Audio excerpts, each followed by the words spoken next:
हामी लाइभमा छौँ हजुर फेसबुक लाइभमा छौँ भानु सर अलिक थाकेको अवस्था छ देख्न सक्छौँ युनिस भन्छ के भन्नुहुन्छ रमाइलो छ माहौल लेट्स मुभ गाइस धर्म पनि हुने शरीरको एक्सर्साइज पनि हुने यस्तो चाहिँ 2 in 1 कहीँ पाइन्छ ल बाबु ओहो अलिकति थाकेको अवस्था कति मिठा हान्छ होइन म चाहिँ हामी लाइभमा छौँ है ल एकदम सबैजना हाम्रो पसिना भएको अवस्था मेरा चाहिँ दाजुभाइ दिदीबहिनी तथा बुवा आमाहरूलाई साष्टाङ्ग होइन के अरे ढोका अनुसार के अरे के दर्जा अनुसारको चाहिँ ढोकिदिया जय घन्टी त भइहाल्छ नि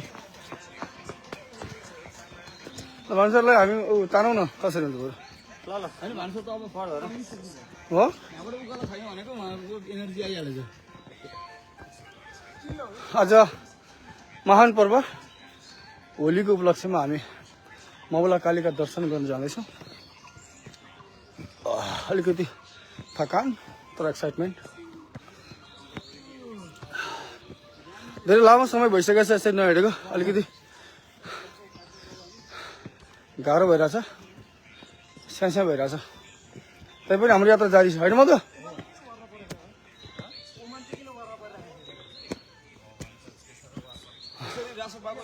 यहाँ देख्न सक्छौँ यहाँनिर यो लभर्स चेयर भन्ने रहेछ लभर्स चेयरको लागि ल एकजना लभर्स यहाँ बस्नुभयो ल उहाँको लागि एउटा लभर्स चाहिरहेको छ हामीलाई प्रतीकले हेरिरहेको प्रतीक अब बाबा यहाँ लभर्स चेयरमा हुनुहुन्छ अब यतापट्टि अर्को लभर्स पानी छ फेसबुकलाई प्रतीक गरेको छ क्या ल अगाडि बढौँ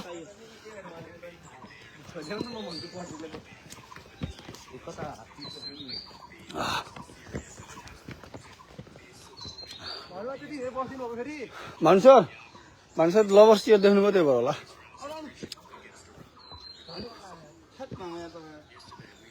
अलिकति अप्ठ्यारो भएको छ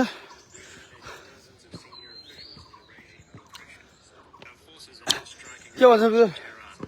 hello we are having a good time climbing डाँडाकालीको हजुर के हो मामा यार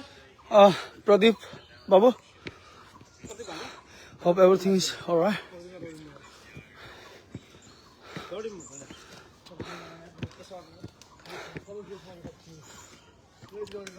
अनि के छ त्यताको माहौल के छ केटाहरूको सुनाऊ देख्न सक्छौँ हाम्रो तुमिन दौडिरहेको अवस्था टिकटक लाइभ पनि त हाल्नु मिल्छ नि होइन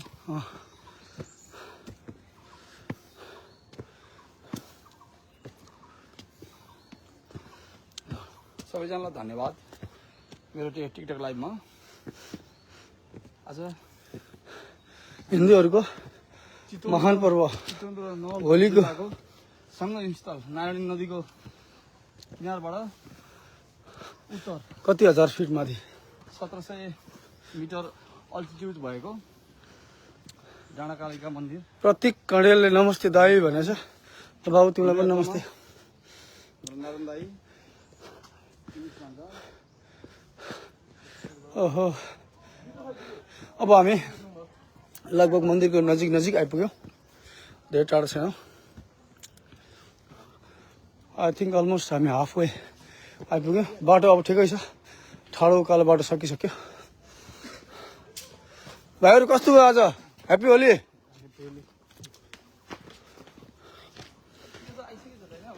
सिद्धि क्या धेरै छैन यो महत बिसाउने भन्ने ठाउँमा आयौँ हामी भानु सर स्टिल हिज स्ट्रगलिङ है टेन्सन टाढा हाम्रो भानु सर हाम्रो सहयात्रीहरू युनिस भन्छ अनि मजी हुनुहुन्छ होला मजी हावा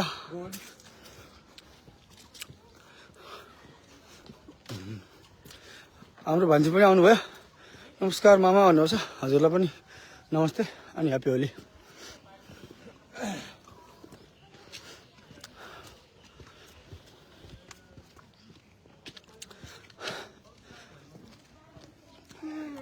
यहाँनिर एउटा सानो रेस्टुरेन्ट जस्तो पनि रहेछ तर अहिले खानेकुरो भएन हामी मन्दिरबाट फर्केपछि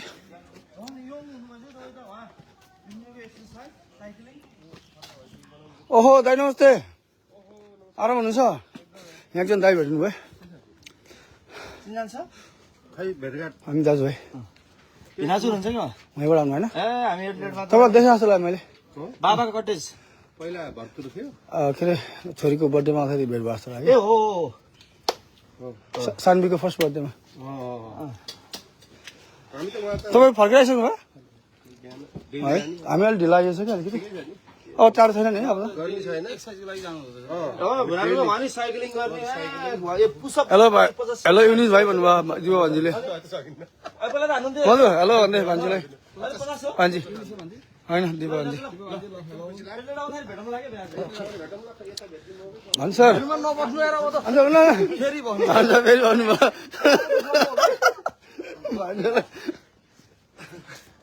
अब त सम्भव छ यार अब भन्छ बाटो बाटो एकदम सम्भव अब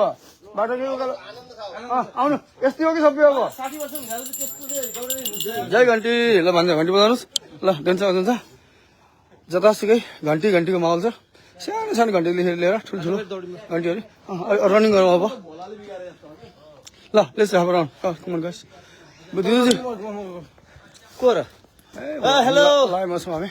दर्शकबिन्दुहरू नमस्कार आज हामी मल्लकालिका चढ्ने क्रममा छौँ हाम्रो मल्लकालिका चढ्नुको दुईटा पर्पज छ आज फर्स्ट पर्पज भनेको हाम्रो एक्सर्साइज र भगवानको दर्शन त्यसलाई कम्बाइन गरेर मैले एउटा तपाईँ विदुरजी आजको माहौल छ नि जुन यो हिन्दूहरूको महान पर्व होलीको बारेमा केही बताइदिनुहोस् यो हिन्दू भन्दा नि हामी नेपालीहरूको महान पर्व अब 2 दिनपछि छ अनि त्यो महान पर्वमा चाहिँ हामीले घन्टी बजाएर त्यो महान पर्वको सुरुवात गर्ने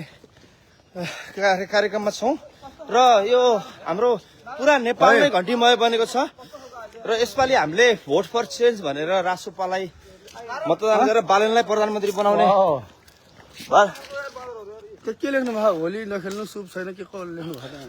होइन हामी होली खेल्दैनौँ हामी यसपालि हामी घन्टी मात्रै बजाउने हो है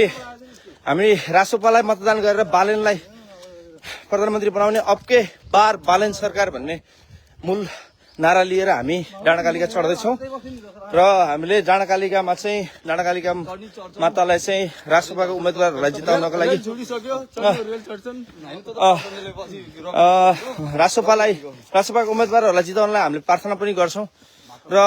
तपाईँहरू पनि यसपालि रासोपालाई घन्टीमा मतदान गरेर अब अहिले पूर्ण बहुमतको सरकार बनाउनलाई सहयोग गर्नुहुन्छ भन्ने पूर्ण विश्वास लिएको छु जहाँ जहाँ जसले भोट हाल्न मिल्छ भोट मताधिकार प्रयोग गर्न मिल्छ मताधिकार प्रयोग गर्नु होला जसले गर्न मिल्दैन उहाँहरूले चाहिँ एउटा मोरल सपोर्ट सोसियल मिडियाबाट हुन्छ कि फोनबाट हुन्छ कि होइन त्यो गरेर चाहिँ अहिले घन्टीलाई चाहिँ घरमा छोड्नु भयो नि त नआउने रे हेलो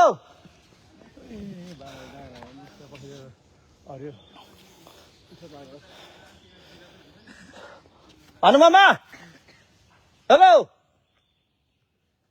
ओ आउनुहोस् अब अहिलेको यस्तो छ माहौल भाइहरू ठिक छ नि हामीलाई केही प्रश्न सोध्न चाहनुहुन्छ भने प्रश्न सोध्न सक्नुहुन्छ तपाईँहरू तपाईँहरूले चाहिँ अहिले घन्टीको बारेमा रासपाको बारेमा केही मनमा लागेका कुरा छन् टिका टिप्पणी केही छन् भने यो कमेन्टमा आएर लेख्न सक्नुहुनेछ हामीले हाम्रो बेस्ट अफ आवर नलेजले चाहिँ तपाईँहरूको चाहिँ प्रश्नको उत्तर दिने कोसिस गर्नेछौँ भान्साला कुरौँ अब भन्छ मलाई देखाउनु त एकचोटि टाढा नमस्ते फेरि पनि अब तपाईँहरूले थाहा पाइहाल्नुभयो हामी डाँडाकालिका मौलाकालिका मन्दिर जुन चाहिँ नवलप्रासीको गैँडाकोटमा अवस्थित छ त्यहाँ चढ्दैछौँ अब हामी अहिले मध्य बाटोमा आइपुगेका छौँ साथीभाइ रमाइलो गर्दै पानी पिउँदै होइन पानी त्यहाँ छ केले बेरा जस्तो त्यसरी नबेर न भन्दा यार मेरो होइन अब थ्याङ्क यू भन्छ भन्साल फोकस गर्नु आउँदै हुन्छ भन्छ जुमे रहन्छ भ्याइन त्यत्रो 81% छ उल्टोबाट 18 भनेको भन्छ अब सबै बाटो पुरै आउनु ल है हामी फेरि पनि लाइभमा जोडिन्छौँ बेटीले साथ दिएसम्म धन्यवाद।